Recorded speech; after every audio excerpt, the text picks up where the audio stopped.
Hi there, I'm Kumar Gal. I'm the technical lead for the Lenaro IoT and Embedded Group. So we talked today a little bit about some of the work we've been doing for testing around our microcontroller devices and so forth. And to start off with, I was going to start with kind of giving a little bit of background on the testing infrastructure we utilize and some basics there, and then sort of how we've kind of, what we've been doing historically and how we've sort of been working on changing that going forward. And so to start with, we utilize a project that Lenaro is instrumental in called Lava. Lava is kind of a distributed test management and running system. It's a kind of a distributed architecture. There's kind of a scheduler system.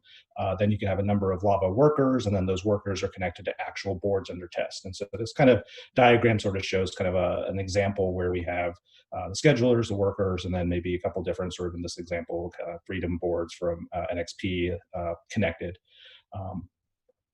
So with MCU testing specifically, what we run into is we typically have an image that is the whole flash contents or the primary thing we're wanting to test. For simple testing, we kind of want to figure out how to flash the board. There's different tools depending on the board that we're working with, things like PyOCD, OpenOCD, Sager J-Link. There may be vendor-specific tools and so forth. So we kind of figure out how to take that tool, flash that image, and then in the simple testing, typically using the serial port as a console to kind of get output results and compare those to know whether the test passed or failed. Because MCU boards are typically very inexpensive, it's very easy for a developer to have the board at their desk. And so one of the things that we kind of have found over time is that having the same workflow for a developer, whether they're testing on their desk or using kind of a testing CI loop, is actually very beneficial. And that's kind of one of the things that we're sort of transitioning our use of Lava with going forward. So to kind of give a little bit more details of how a Lava sort of test actually works for an MCU. So we utilize what in Lava calls a boot method. And so the boot method is kind of specific right now to the specific kind of flashing mechanism. So for example, we have PyOCD or OpenOCD, or even you can kind of flash as sort of a USB mass storage. Some of these boards will expose themselves as a mass storage device, and you can just kind of copy a file over, and that will flash the image that you're interested in testing. So if we end up having a different tool that's needed, we do require changes to Lava to support that tool. And that's kind of one of the things that we're looking at, how we can sort of transition in the future to more of a Docker container where that we don't have to make changes to Lava, but we can just containerize all of that. Or if it happens to be, there's a lot of cases with anyone that's familiar with OpenOCD where there's a lot of different versions of OpenOCD or patches needed because of the release cycle being very long. So one board may need one version of OpenOCD, and a different board type maybe need a whole different version. So it's a lot easier with a container-based solution to kind of manage that and having a container per board type versus trying to figure out how to install or get that correctly on the Lava worker itself. So then we also use kind of what we call test monitors in a Lava job description file. And that kind of has a sort of a regex matching system to kind of compare the results of what's sort of expected output, knowing when a test starts, what you expect the output to be, and then knowing if it passes or fails. So one of the things that happens with this is that you kind of have for every test, you need a kind of a Lava job definition file that's sort of specific to the Lava way of doing things and so forth. And so as tests maybe get added or removed, you need to update those definition files. Or if the test changes somehow the output, for example, then you have to update the definition file to keep those things in sync. One of the other drawbacks that I kind of mentioned before was this issue kind of if you do run into a failure, now the workflow that you're running in Lava is a little different than what a developer may have back at their desk. And so then they kind of have to figure out how to match that test and run it in a different sort of environment than Lava back on their desk. And so that's kind of one of the things that we've seen over time of sort of that comes into play. So to kind of give a more specific example, I can talk a little bit about how we utilize Lava today to do testing for Zephyr, Zephyr being an RTOS project that the LITE group has been involved with for a while now.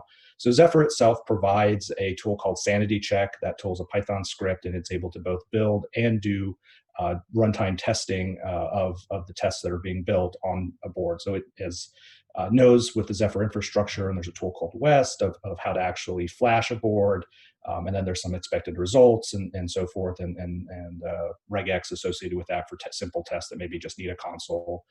There's more complicated kind of concepts in some of the Zephyr tests where they have the concept of a harness, and that harness kind of will specify what other additional hardware may be needed. For example, maybe you need a button or a GPIO or some other kind of aspect of things that the test that requires. Maybe it's network connectivity, things of that nature.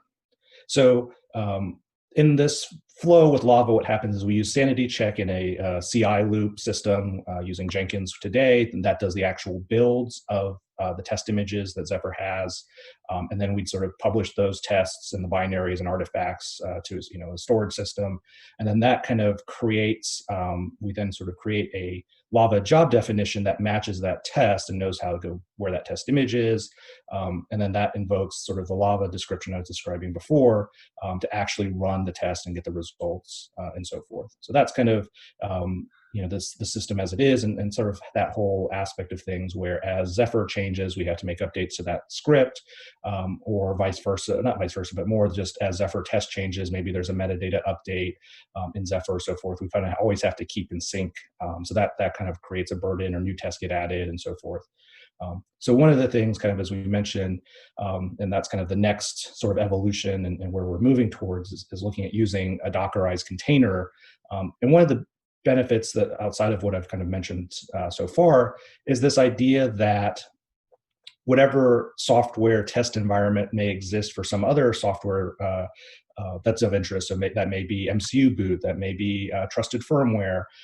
It's a lot easier than to take whatever has been done there that someone has as a test environment working on their desk, containerize that, and then just run it in Lava as kind of the dispatcher and results reporting mechanism and so forth, as opposed to then having to figure out how do I adapt this other piece of software in its testing environment to Lava and having to do that over and over again.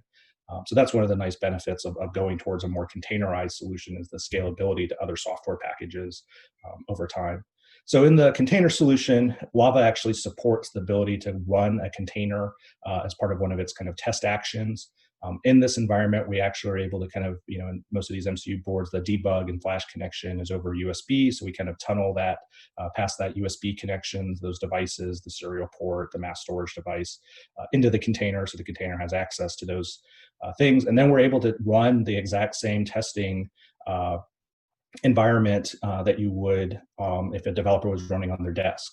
And then there's a little bit of extra kind of benefit and some simple things where if we're using just kind of a shell environment and getting console output from whatever the testing tool is, you can easily add a couple little specific Lava outputs in that sort of flow. So Lava kind of can detect the start of a test, the end of a test, the passing, failing nature of a test. And so that's a fairly easy thing to do, because it's just as simple as echoing something to a shell environment in that case with a specific string that Lava is going to look for to know what's going on.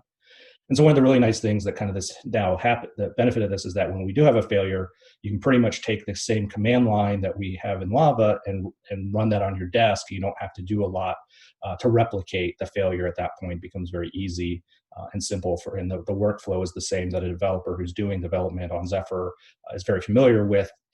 It's nothing new for them at that point. And then before I get into kind of doing a little bit of a demo, the last thing, just kind of talking about sort of the specifics with how we do this with Zephyr. And so we kind of created a container that has sort of the basics of the Zephyr environment that we need to run the sanity check tool. It has whatever sort of flashing tools like PyOCD and OpenOCD installed in that container. And then kind of, as I mentioned before, we're able to then take that sanity check tool, some artifacts from a build, and then just run that as part of the flow. And so you can kind of, envision a CI flow where you have a building system, Jenkins or something, which is just doing the compilation phase of the images and the tests. It's able to then export that artifacts of that build out, and then that would kick off a phase where we start up a container to run a set of tests and then extract the results back out and utilizing Lava for that portion. Okay, so I wanted to kind of quickly run through and just do a little demo and talk a little bit towards kind of showing the containerized version of running sanity check from Zephyr. This is kind of a very slimmed down and simplified example, but to get gives the idea and shows the capability of using a container solutions. So here's a example Lava job file that uses a Docker container. And so just wanted to walk through a few aspects of this, and then there's some more details in the backup of the slides that go into a bit more detail, the different aspects of things. So first we see that we're kind of targeting a Freedom board. So that's, we're going to actually run this job against the Lenaro lab where there's a number of Freedom boards connected. Then we have the container here. So the details for this container will be in the backup information, but effectively that container is just an Ubuntu 1804 based image with a few different things installed. For example, we've got the Python dependencies that we need to run the sanity check tool. We install things like PyOCD and OpenOCD to have those tools to be able to connect and flash to the board and so forth. So pretty straightforward container. You can see the details in the Docker files for that. We'll have links for that information. Then here we kind of see where we're actually grabbing a tarball with pre-built images. And so the kind of idea here is that we'd have sort of a CI flow that would run sanity check to sort of build a set of tests for a given platform. So in this case, the Freedom K64.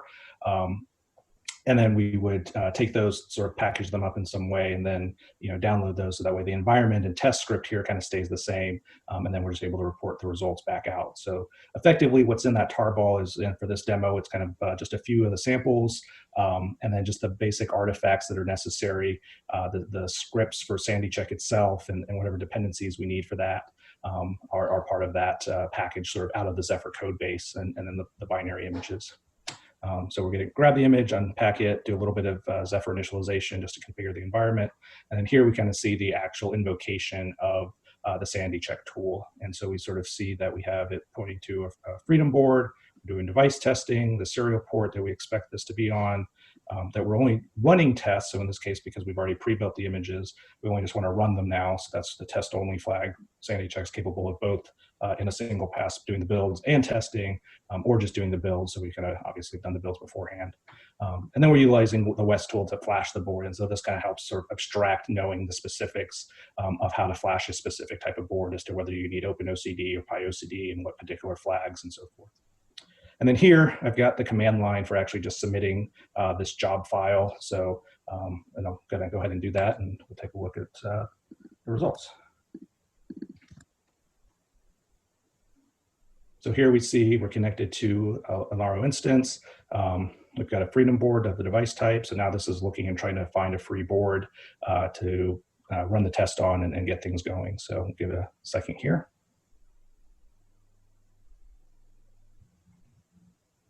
And now we see that it grabbed a particular board that we have connected. So that's board number 3.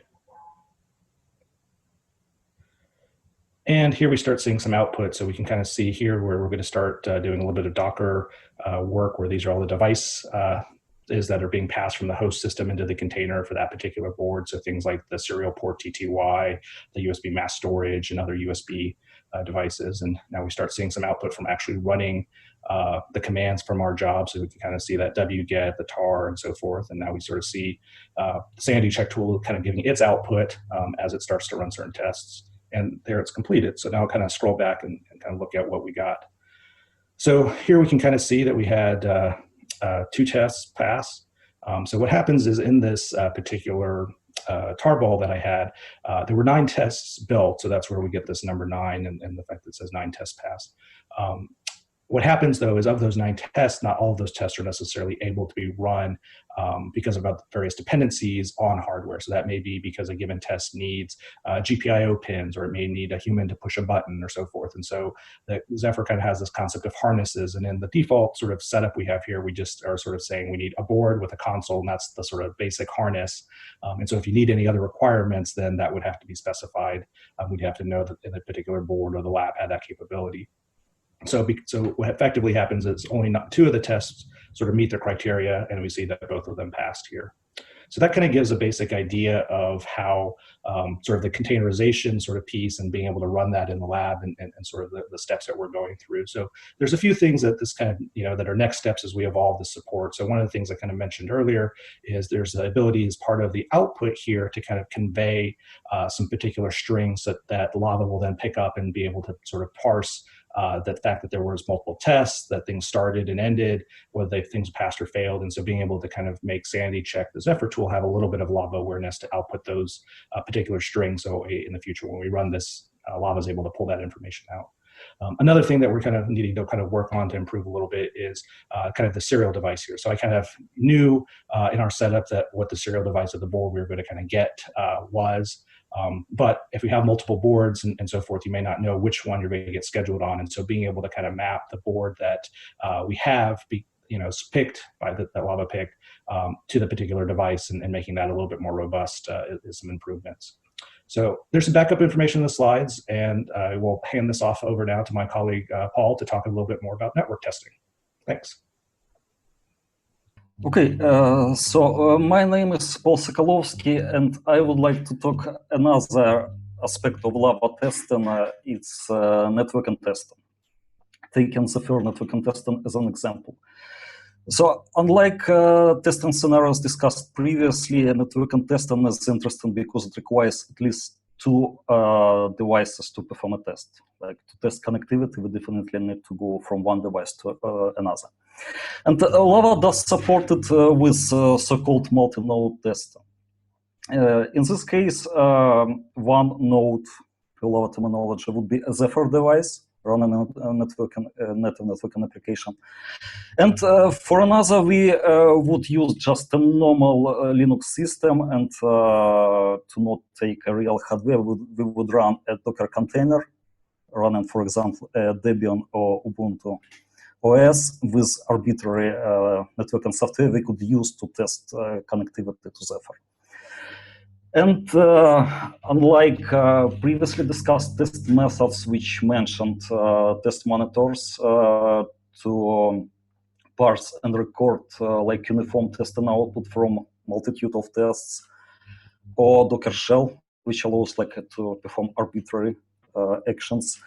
Here we are using another native Lava test method, test interactive. It allows to inject any input into test device and parse arbitrary output.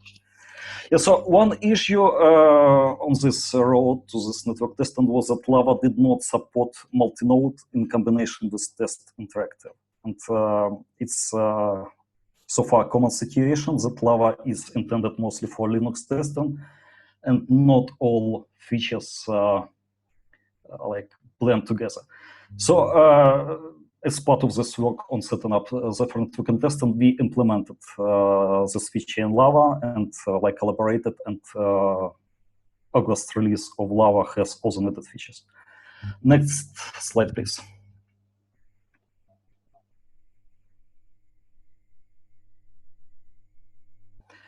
Okay, so here's a diagram how it all works. It's more simplified than previous diagrams. So essentially, Lava controls multi-node setup. One node is Docker, and another is an MCU device, and they talk between each other using a network connection. In our current setup, we use Ethernet, but potentially it can be Wi-Fi or any other type of networking connection. For example, 15.4 or other IoT connections. Next slide, please. Yeah, so what we have currently with this setup? We have running as daily CI loop networking test for ICMP connection, essentially just performing a bunch of pins, different pins, like starting with smaller 10 pins and going to big pins like whole IP packet, like long one, and then perform like a poor man's version of float ping, like not real float ping, but like running with pretty small delay and make sure that Zephyr can handle it. Beyond that, we also have HTTPS server test, like we run on a very simple HTTP server application on Zephyr side and use standard Apache Bench performance testing tool from Linux side to measure that we can run a good number of requests and record some statistics about them. Yeah, there is also HTTP client test implemented, like going from Zephyr to a host in the real internet and downloading pretty big file. It works in local Lava setup and Docker. Currently, we were not able to run it in Linear Lava Lab because it's pretty heavily firewalled and something so far doesn't work. Yeah, and this setup with whatever we have running in CI loop was actually able to catch regressions during development of Zephyr 2.4 when new TCP2 TCP stack was enabled, and some TCP issues were catched and fixed for the release. Yeah, and going forward, we would like to extend this configuration and test many more protocols, for example, TLS, MQTT, lightweight mesh automation, etc.